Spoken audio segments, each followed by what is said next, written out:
আসসালামু আলাইকুম।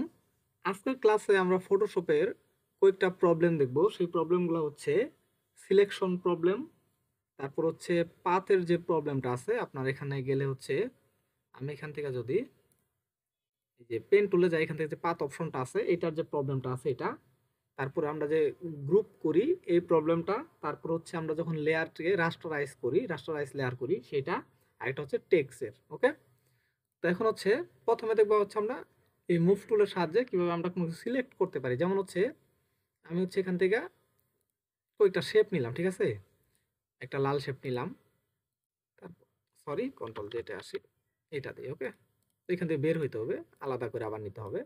তো নেওয়ার পরে এটা আমি কালারটা চেঞ্জ করে দিলাম, ঠিক আছে।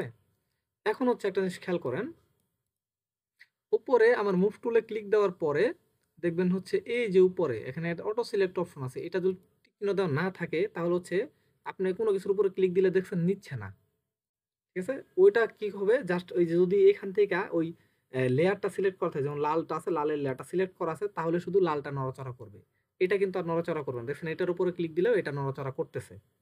আবার এটা লেয়ার সিলেক্ট থাকলে এটার উপরে ক্লিক দিলেও এটা নড়াচড়া করবে, কারণ এটা সিলেক্ট করা আছে। তো অবশ্যই আপনারা হচ্ছে এখান থেকে অটো সিলেক্ট অপশনটা অন করে দিবেন, তাহলে সবগুলা লেয়ারে কি করতে পারবেন আপনি ধরতে পারতেছেন। ওকে, এরকম।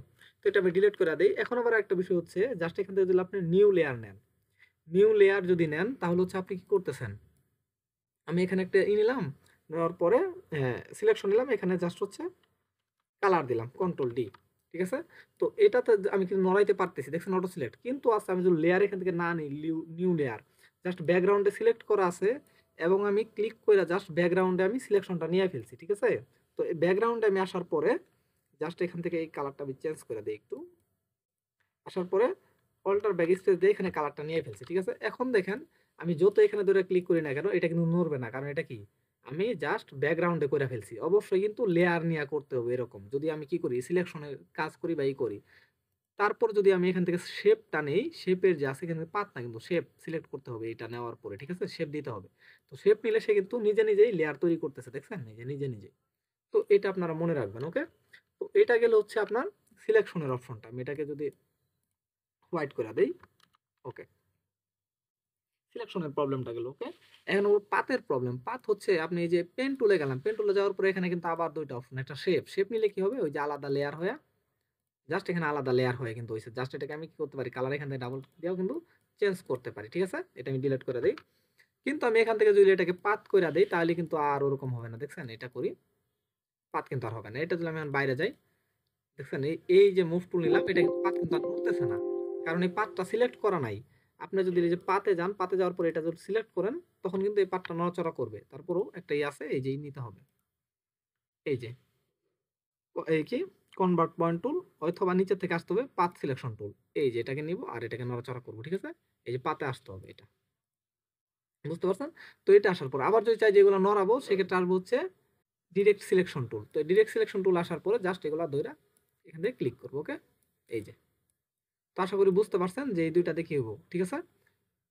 তো এখন হচ্ছে জাস্ট এটা আমি ডিলিট করে দেই, এখান থেকে এটা ডিলিট কিন্তু হবে না, জাস্ট এই যে পাতে যাইতে হবে, এটা সিলেক্ট করতে হবে, ডিলিট করে দিতে হবে, তাহলে ডিলিট হবে। ওকে, এই গেল অপশনগুলো। এখন আসবো আমরা হচ্ছে গ্রুপের অপশনে, লেয়ারে আবার আসি, গ্রুপ। যেমন হচ্ছে আমি এখানে হচ্ছে এখান থেকে এটা সিলেক্ট করি, এটা আমি একটা নিলাম। ওকে, আবার হচ্ছে আমি গেলাম, আবার এখানে কালারটা চেঞ্জ করি, তো আমি এইদিকে আরেকটা নিলাম, এখান থেকে চেঞ্জ করে দিব, ঠিক আছে, তাইলে হবে। আমি এখানে আরেকটা লেয়ার নিলাম, এটা এখান থেকে চেঞ্জ করলাম। ওকে, তো আমি চাচ্ছি সবগুলো একসাথে গ্রুপ হোক। অনেক সময় আপনারা গ্রুপ এখানে সবগুলা সিলেক্ট করার পরে এখানে গ্রুপ দেন, তো দেখবেন যে গ্রুপের ভিতরে আবার আসতেছে, আবার ঝামেলা হয়, ঠিক আছে। কন্ট্রোল জেটে আসি, তো সেক্ষেত্রে এটা সবগুলো সিলেক্ট করার পরে জাস্ট কন্ট্রোল জি দিলেই একটা গ্রুপ এসে চলে গেছে, ঠিক আছে। এখন যদি নড়ান এটা একটা গ্রুপের উপরে ক্লিক দেয় তাহলে পুরাটাই নড়াচড়া করবে, এবং কি এই এখানে আরো চিহ্নতে ক্লিক দেওয়া, যদি আলাদা আলাদা নড়া যেতাম জাস্ট এখানে ক্লিক দিয়ে এটা সিলেক্ট করেও নড়াবেন, ঠিক আছে। এই যে আবার চলে গেছে, জাস্ট এই যে, জাস্ট আমি এই যে এখানে যে আমার মুভের ইটা আছে, কি বলে এই যে অ্যারো চিহ্নগুলো আছে, এগুলোর সাহায্যে আমি সরাইতে পারতেছি। ওকে, এরকম বিষয়টা। তো এটা গেল একটা, এটা ডিলিট করে দিই, দরকার নেই। তো এখন হবো মার্চের বিষয়টা আছে, ঠিক আছে। আমি এখান থেকে লেয়ার নেই, বা হচ্ছে এখান থেকে যে কোনো একটা আমি নিলাম, শেপ নিলাম। এখন নেওয়ার পরে এখানে রাইট বাটন ক্লিক দিয়ে এটাকে যদি আমি একটা জাস্ট ড্রপ শেডো করে দিলাম। ওকে, এরকম।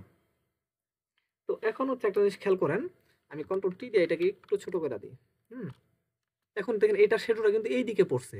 আমি যদি অল্টার দিয়ে এটাকে কপি করি এবং কন্ট্রোল টি দেই, দেওয়ার পর রাইট বাটন ক্লিক করে এটাকে যদি হরাইজন্টাল করে দেই, তাহলে কিন্তু দেখবেন কি এই শ্যাডোটা এই দিকেই আছে। শ্যাডোটা হরাইজন্টাল যদি করে দেই তাহলে কি বিপরীত দিকে যাওয়ার কথা ছিল না? তো আমি এটা হচ্ছে না কেন? আমি এটাকে এন্টার দিয়ে ডিলিট করি। যেমন হচ্ছে এই লেয়ারটাকে তখন কি করতে হবে? এখানে রাইট বাটন ক্লিক দিয়া জাস্ট এই লেয়ারের উপর রাইট বাটন ক্লিক দিয়ে কি করবেন? রাস্টারাইজ লেয়ার স্টাইল করতে পারেন বা হচ্ছে কি রাস্টারাইজ লেয়ার করতে পারেন। আমি লেয়ার স্টাইলটা করে দিলাম। তাহলে কি হবে? এটা একটাতে হয়ে গেছে। দেখছেন এটা? এটা এখন কি হয়ে গেছে? জাস্ট তার কিন্তু আবার এরকম ছিল। ১ম এ কিন্তু ওই স্মার্ট অবজেক্টের মতো এখানে একটা ছিল। কন্ট্রোল জেড আসি শেপের একটা আইকন ছিল। এখন যদি আমি এটাকে কপি করি এবং কন্ট্রোল টি দেই, রাইট বাটন ক্লিক দেই, হরাইজন্টাল দেই, দেখছি এটা কিন্তু এখন কিন্তু পরিবর্তন হয়েছে। এটা কিন্তু এই পাশে আসছে। তো এই সমস্যাটা এর মাধ্যমে কিন্তু কমপ্লিট করতে পারেন। বা এই ২ টা লেয়ার সিলেক্ট করে রাইট বাটন ক্লিক করে মার্জ লেয়ার করে দিতে পারেন। তাহলে একটা লেয়ার হয়ে যাবে। এখন বিষয়টা একটা জিনিস দেখাই, সেটা হচ্ছে আমি আবার গেলাম, আবার নিলাম। ঠিক আছে? এই যে দেখছি শেপের যে আসছে এখানে ডাবল ক্লিক দিলেই কালার চেঞ্জ হওয়ার পরিবর্তনের আসে। ওকে? তো এখন হচ্ছে এরকম আমি এটা আরেকটা নিই। ঠিক আছে? এখানে আরেকটা নিলাম। এখন এটার কালারটা আমি একটু চেঞ্জ করে দেই। এরকম কালার নিলাম। তো আমি চাচ্ছি এই ২ টা লেয়ার একটা লেয়ারে হোক। ঠিক আছে? কিন্তু এই যে এখানে ক্লিক দিলে যে এই আইকনে ক্লিক দিলে যেটা চেঞ্জ হয় যেন এই আইকনটা থাকে। রাইট বাটন ক্লিক দিয়ে যদি মার্জ শেপ করে দেন তাহলে ২ টা একটা কালার হবে, কিন্তু আপনি এখান থেকে কালারটা কি করতে পারতেছেন? চেঞ্জ করতে পারতেছেন। দেখছেন? এই যে কালার আমি চেঞ্জ করতে পারি। কিন্তু ২ টা একটা কালার দিতে হবে। ঠিক আছে? কিন্তু কন্ট্রোল জেড এ আসি আমি।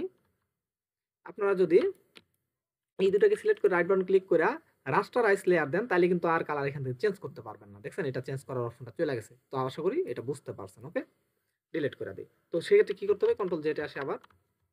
আবার এই ২ টা সিলেক্ট করে রাইট বাটন ক্লিক করে মার্জ শেপ করে দিবেন। তাহলে কি হবে? একটা শেপই কালারই থাকবে, জাস্ট কালার এখান থেকে আলাদা করে পরিবর্তন করা যাবে। ওকে, এটা গেল একটা বিষয়। এখন আমরা বলছি টেক্সটের বিষয়ে। দেখবো আমরা অনেক সময় আমরা টেক্সট লিখি। অনেক সময় আপডেট সফটওয়্যারে কি এরকম ড্র্যাগ করলে এখানে টেক্সট অটোমেটিক চলে আসে। লরেন ইসলামের অনেকগুলো টেক্সট চলে আসে। ঠিক আছে? জাস্ট আমি এখান থেকে এরকম দিলাম। হুম? এখন আপনার এখানে অনেক টেক্সট আছে। ধরি যে এই নিচের দিকে আমি আর এন্টার দিয়ে নিচের দিকে আসলাম বোঝানোর জন্য। ঠিক আছে?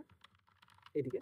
তো আপনি হচ্ছে সবগুলারে তো এখান থেকে জাস্ট এরকম করে সিলেক্ট করতে গেলে অনেকক্ষণ সময় লাগে না বা হ্যাং করে কম্পিউটার। সেক্ষেত্রে আপনি কি করবেন? জাস্ট এই টেক্সটের উপরে যে টি লেখাটা আছে না ৪ কোণা লেয়ারে আসবেন। এখানে আসার পরে ডাবল ক্লিক দিবেন। তাহলে দেখবেন সম্পূর্ণটা সিলেক্ট হয়ে যাবে। তখন আপনি এখান থেকে সবকিছু পরিবর্তন করেন। এটার হচ্ছে এই কি টেক্সটের হাইট, ওয়েট, তারপর হচ্ছে টেক্সট কি টেক্সট হবে বোল্ড নাকি ইটালিক বা কালার, মানে আপনি সবকিছু একসাথে চেঞ্জ করতে পারতেছেন। ঠিক আছে? তো আশা করি বুঝতে পারছেন যে এই বিষয়গুলা আজকের ক্লাসে দেখানো হচ্ছিল। যে এই সমস্যাগুলাতে অনেক অনেক মানুষ পড়ে। তো এইজন্য তো আজকের ক্লাসটা এই পর্যন্তই। সবাই ভালো থাকবেন। আসসালামু আলাইকুম।